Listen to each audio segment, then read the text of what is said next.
हसै हस करीं हसै भैरवै नमो नमः। वेलकम टू सिद्धि यात्रा स्टोरी पार्ट 250। जय मां काली, जय मां तारा, आप सबका भला हो। आज के एपिसोड में हम 10 महाविद्याओं की 5th महाविद्या मतलब 5वीं महाविद्या त्रिपुर भैरवी के बारे में डिस्कशन करेंगे कि देवी त्रिपुर भैरवी है कौन, उनका मंत्र क्या है। और माता की जब मैंने पूजा पाठ करी हुई थी तो उसमें मैंने मंत्र क्या दिया हुआ था, तो वो मंत्र तो आपने स्टार्टिंग में सुन ही लिया होगा। अब देवी भैरवी के बारे में मैं क्या ही बोलूं, मैं बहुत छोटा हूं माता भैरवी का वर्णन करने के लिए। माता भैरवी माता काली का ही एक दूसरा स्वरूप है। तो माता भैरवी मतलब त्रिपुर भैरवी तीनों लोकों की भैरवी है। भैरवी 10 महाविद्या देवियों में 5वीं देवी है। देवी का यह भैरवी स्वरूप अत्यंत विभत्स एवं भयंकर है, जो देवी काली के समान है। देवी भैरवी भगवान भैरव की अर्धांगिनी है, जो भगवान शिव का विनाशकारी रौद्र रूप है। मतलब she is the goddess of destruction and absolute power. जबरदस्त पावर के साथ माता भैरवी सामने रहती है। जैसे भोले बाबा विध्वंसकारी शक्ति के स्वामी हैं, उसी प्रकार से माता भैरवी भी विध्वंसकारी शक्ति की स्वामिनी है। उनके सामने कोई टिक नहीं सकता है। भैरवी को दुर्गा सप्तशती में चंडी के नाम से वर्णित किया गया है। मतलब त्रिपुर भैरवी चंडी के नाम से भी जानी जाती हैं, जिन्होंने चंडमुंड नामक, याद है चंडमुंड दो राक्षस थे, मैंने पहले भी बताया हुआ था। ये चंडमुंड राक्षस जो थे उनका वध किया हुआ था। तो हिंदू पंचांग के अनुसार भैरवी जयंती मार्गशीर्ष पूर्णिमा को मनाई जाती है। अब भैरवी स्वरूप का वर्णन कैसे किया जाए। देवी भैरवी को 2 भिन्न भिन्न स्वरूपों के साथ चित्रित किया जाता है। देवी भैरवी का एक स्वरूप देवी काली के समान है। देवी को शमशान में एक बिना सिर वाले शव के ऊपर विराजमान दर्शाया गया है। उनकी 4 भुजाएं हैं, जिनमें वह तलवार, त्रिशूल तथा राक्षस का कटा हुआ मस्तक लिए हुए हैं, तथा उनकी चौथी भुजा अभय मुद्रा में है, जो भक्तों को अभय दान देती है। एक अन्य स्वरूप में देवी भैरवी को देवी पार्वती के समान दर्शाया गया है। इस स्वरूप में देवी भैरवी सहस्त्रों उगते हुए सूर्य के प्रकाश से दीप्तिमान प्रतीत होती हैं। देवी भैरवी चतुर्भुज रूप में विराजमान रहती हैं। वह दोनों हाथों में पुस्तक तथा माला धारण करती हैं तथा उनकी शेष 2 भुजाएं अभय मुद्रा एवं वरद मुद्रा में रहती है। देवी कमल पुष्प के ऊपर सुशोभित रहती है। भैरवी साधना आसुरी शक्ति एवं शारीरिक दुर्बलताओं से मुक्ति प्रदान करती है। सुयोग्य सुंदर जीवन साथी, सफल प्रेम विवाह एवं शीघ्र विवाह हेतु भी देवी की पूजा आराधना की जाती है। अब देखिए, चांस की बात है कि अभी मैं कमेंट्स पढ़ रहा था तो उसमें एकता ने कुछ पूछा मुझसे कि अभी तक फ़ोन नहीं आया हुआ है। तो माता भैरवी का एक इंडिकेशन है कि एकता को माता भैरवी की साधना पूजा अर्चना करनी चाहिए, क्योंकि ये सफल जीवन साथी और योग सुंदर जीवन साथी एवं प्रेम विवाह में शीघ्रता देने वाली माता है। अब भैरवी माता का मूल मंत्र जो और भी जगह आया गया है वो यह है, इस प्रकार है। ओम ह्रीं भैरवी क्लौं ह्रीं स्वाहा। ओम ह्रीं भैरवी क्लौं ह्रीं स्वाहा। ओम ह्रीं भैरवी क्लौं ह्रीं स्वाहा। ह्रीं है, ह्रीं HREEM, ठीक है। ओम ह्रीं भैरवी क्लौं ह्रीं स्वाहा। ओम ह्रीं भैरवी क्लौं ह्रीं स्वाहा, ये भैरवी का मूल मंत्र है। तो कई साल पहले जब मैंने 10 महाविद्या की पूजा करी हुई थी, इसके और भी कई चीज़ मैं अभी आपको दिखाऊंगा आगे के एपिसोड्स में। इनके यंत्र मंत्र और इनके सिद्ध किए हुए क्या चीज़ कैसे सिद्ध किया था मैंने, उन सब के बारे में भी बताऊंगा। पहले एक जनरल इंट्रोडक्शन ही दे रहा हूँ माता का।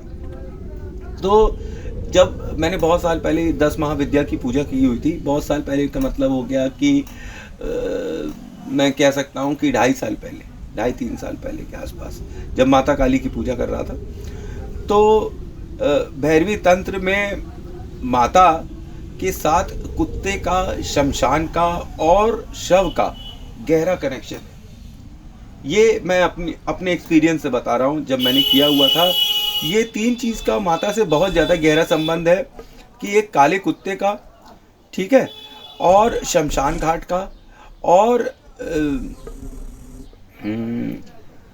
शव का, मतलब लाश का काफ़ी गहरा संबंध है। काफ़ी समय पहले जब मैंने माता की साधना करी थी तो माता की अजीब सी झलक दिखाई पड़ी थी। माता एक सरोवर के पास निवास करती है और बगल में एक साधु का अखाड़ा है। पूरा एरिया बहुत पहाड़ी है और सरोवर के अंदर कमल के फूल खिले हुए हैं। माता के एक साइड तो एक अखाड़ा है साधुओं का और दूसरी तरफ शमशान है। माता शमशान में एक शव पर बैठी है और उसके बगल में एक काला कुत्ता बैठा हुआ है। ये मैंने ध्यान में देखा था जब मैंने पूजा करा हुआ था। ये एक्सपीरियंस हुआ था मुझे उस वक्त, पर मैंने ज़्यादा शेयर इसलिए नहीं किया कि मैं हर चीज़ शेयर नहीं करता हूँ, क्योंकि फिर मुझे एक्चुअल एविडेंस नहीं है मेरे पास। जैसे माता काली प्रकट हुई तो मैंने फ़ोटो खींचा, उनकी लाइट चेंज हो गई, तो ये ध्यान की चीज़ें एविडेंस में नहीं आ पाती हैं, फिजिकल एविडेंस नहीं मिलता है, तो इसलिए ज़्यादा मैं अवॉइड ही करता हूँ कि इस तरह की चीज़ें मैं शेयर करूँ। फिर भी अब क्योंकि माता के बारे में बता रहा हूँ तो बता दे रहा हूँ। तो माता जो भैरवी होती है ना, ये अपना आधिपत्य कायम करने के लिए तत्पर होती है। ऐसा लगता है जैसे कि ये कोई कमांडर इन चीफ है, किसी कह सकते हैं कि किसी आर्मी को लीड करने जा रही है किसी के अगेंस्ट।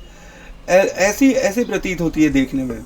वैसे ही जैसे काली माँ ने आत्मा दी और तारा ने बुद्धि और आशीर्वाद दिया, त्रिपुर सुंदरी ने एक सुंदर सपना दिया, भुवनेश्वरी ने निर्माण करने का सामर्थ्य दिया, और अब निर्माण के बाद संपूर्ण सृष्टि पर विजय का समय हो चुका है। तो ये समय कौन लेकर आता है? ये भैरवी लेकर आती हैं। मैंने जब माता की साधना करी तो ध्यान में मैंने माता तारा के पैर का अंगूठा, जैसे बच्चे चूसते हैं ना, वैसे मैंने अपने आप को देखा कि मैं माता तारा का अंगूठा चूस रहा हूँ। और ऐसा ही जो रूप मैंने अभी आपको चित्रित किया, वैसा माता का मुझे उस वक्त दिखाई पड़ा। मैं तो तारा माता के अंगूठा चूस रहा था पैर का, और उसी शमशान में मैंने माता के इस तरह के दर्शन किए। मैंने अक्सर देखा है कि जब भी कोई मैं साधना करता हूँ तो माता काली, माता तारा और मेरे गुरु छाया रूप में मेरे साथ हमेशा दिखाई पड़ते हैं। ऐसा प्रतीत होता है कि कोई छाया उनकी जैसी मेरे आसपास हमेशा रहती है।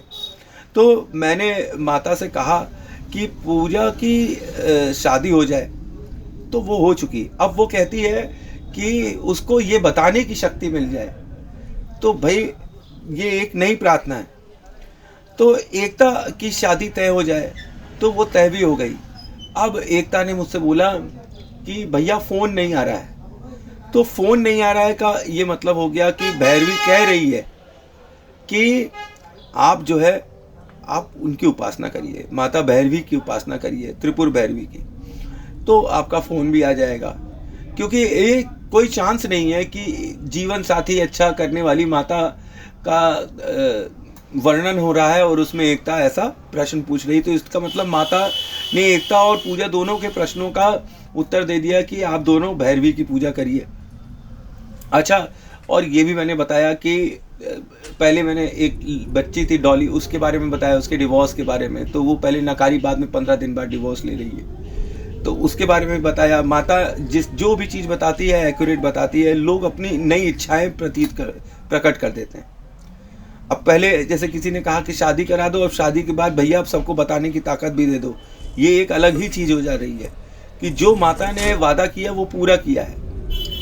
अच्छा, अमित जी को मैंने प्रॉपर्टी के बारे में बताया था कि उनकी पिछले साल की प्रॉपर्टी में जो फंसे हुए इस साल नई प्रॉपर्टी लेंगे, वो ले रहे हैं प्रॉपर्टी। नवीन जी को भी बताया था कि प्रॉपर्टी लेंगे, तो वो प्रॉपर्टी ले रहे हैं। ठीक है। एक बच्ची है निशु, उसके बारे में बताया हुआ था कि उसकी शादी अचानक से होगी और उसके लिए अचानक से रिश्ता आएगा। अचानक से रिश्ता आ गया है, उन्होंने मुझे अभी तक नहीं बताया है, लेकिन मेरे ऐसे ध्यान में आया है कि उनके पास कोई ना कोई रिश्ता ज़रूर आ गया है, वो जल्दी बताएंगे। खैर, मैं सबके लिए प्रे करता हूँ। और भी लोग हैं, बहुत लोग हैं, निशांत हैं, और भी बच्चे हैं। एक लड़का रोहित है, वो बहुत बुरी तरीके से परेशान है कि उसके यहाँ कोई सेल नहीं हो रही, उसके यहाँ कुछ पैसा नहीं आ रहा, धन नहीं आ रहा। रंजीत सिंह भी काफ़ी परेशान है। तो ये सब के लिए मैं प्रार्थना करता हूँ। अब एक आप बात समझिए, मैं सबके लिए प्रार्थना करता हूँ जो लोग माता काली की शरण में आते हैं। हर बार एक हीलिंग पर कुछ शक्ति मेरे शरीर की कम हो जाती है, मतलब मैं दिन पे दिन बीमार हो जाता हूँ जब मैं ज़्यादा हीलिंग वगैरह ये सब करता हूँ। मैं आखिरी में यही कहूँगा कि माता से मांगो, सब मिल जाएगा। अब हम लोग सिर्फ प्रार्थना कर सकते हैं, इसके अलावा कुछ नहीं कर सकते। और सुनना ना सुनना माता के ऊपर है, वो हमारे कर्म के ऊपर है कि इस जन्म और पूर्व जन्म के जो कर्म है उसके हिसाब से हमको फल मिल रहा है, और हमें अपना फल प्राप्त करना ही होगा, कर्म काटना ही होगा, जो किया है उसको पूरा करना ही होगा। और ये देखना माता के ऊपर है। अब 10 महाविद्याओं की जो ये पूजा हो रही है, या मैं पूजा पाठ जो बता रहा हूँ, ये खास तौर पे उनके लिए अच्छी है जो माता के लिए हमेशा समर्पित रहते हैं, जो माता को समर्पण कर दिए कि अच्छा दोगी अच्छा लेंगे, बुरा दोगी तो बुरा ले लेंगे, बस तुम साथ रहो। 10 महाविद्याओं की जो सिद्धि होती है वो उनके लिए अच्छा है। पूजा पाठ कर सकते हैं, लेकिन सिद्धि करने के लिए आपको पूर्ण रूप से माता को समर्पित हो रहा है कि अच्छा बुरा जैसा भी होगा वैसा हम झेल लेंगे।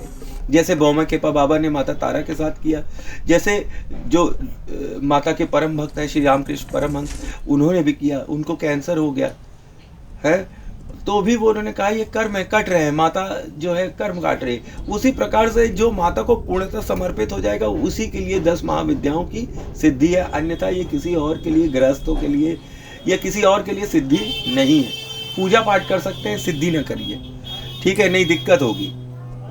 और क्यों होगी दिक्कत, मैंने आपको पहले भी बताया है कि जब माता की सिद्धि आती है तो वो किसी और को रहने नहीं देती है। आपको आपकी माँ से दूर कर देगी, परेशान, सारे आपके रिलेशनशिप्स ख़त्म कर देगी। तो फिर सिद्धि में आप समझ लीजिए कि ये भी प्रॉब्लम है कि सिद्धि किसी और को टिकने नहीं देती है। तो थैंक्स फॉर वॉचिंग। जय माँ काली, जय माँ तारा, आप सबका भला हो। आई होप आपको मेरी इन्फॉर्मेशन अच्छी लग रही होगी। अच्छा, कल का एपिसोड देखना मत भूलिएगा, क्योंकि मैं माता छिन्नमस्ता के बारे में बातचीत करूंगा और उनकी 2 जो फ्रेंड्स थी, जया और विजया, उनके बारे में बातचीत करूंगा। और छिन्नमस्ता माता आप जानते ही हैं कि तंत्र की देवी हैं, तंत्र की महादेवी हैं। ये अंतहीन धन देती हैं और कैसे भी टोने टुटके और बंधन पाश को काटने की शक्ति रखती हैं। ये बलिदान का कारक है और बलि मांगती हैं, और ये अपने भक्तों के लिए जान देने के लिए भी तैयार रहती हैं और जान लेने के लिए भी तैयार रहती हैं। माता के हाथ में मैंने कई बार ध्यान में कैंची देखी है, और ये कैंची से वो मनुष्य के हर तरीके के बंधन से उनको मुक्त कर देती हैं। कोई काला जादू टोना टोटका भी होता है, तब भी माता की यही कैंची काम आ जाती है बंधन काटने में। तो ये माता का महातांत्रिक स्वरूप है, ऐसा स्वरूप जिसमें माता अपना बलिदान अपने चाहने वालों के लिए देती है। तो कल का एपिसोड ज़रूर देखिएगा, इट्स वेरी इंपॉर्टेंट इन 10 महाविद्या सीरीज।